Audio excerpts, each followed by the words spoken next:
Living Colour wasn't just a band. They quite literally shattered the system. They were formed in 1984 in New York City by guitar virtuoso Vernon Reid. They shook the culture by reclaiming rock's black roots and confronting racism and societal issues loudly and boldly. Despite there being little diversity in the rock scene at the time, Vernon Reid was determined to change that. In 1985, he helped create the Black Rock Coalition. This fought to restore black artists who got erased from the genre.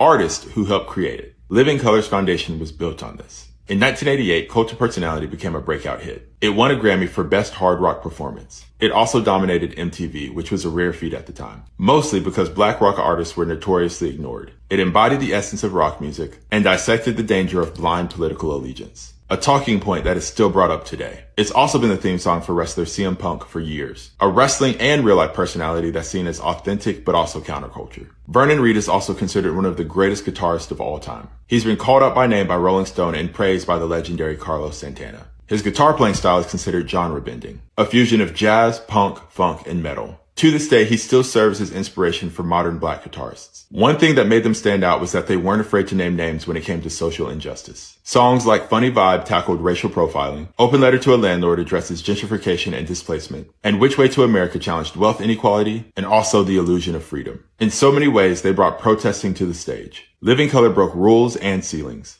They were the first black rock band in the MTV generation to receive heavy rotation. They played at both the Apollo Theater and opened for the Rolling Stones, all while on their 1989 Steel Wheels tour. They refused to water their message down even when executives tried to silence them, or when radio stations threatened to not play them anymore. Living Colour also laid the groundwork for Rage Against the Machine, Seven Dust, TV on the Radio, and Gary Clark Jr., and even some of Prince's harder-edged guitar work. They created a blueprint for what it meant to be unapologetic and uncensored in rock music. They taught an entire generation how to fight with rhythm and reason. They weren't even ahead of their time. They were right on time. The world, though, is still catching up to the messages found in their songs.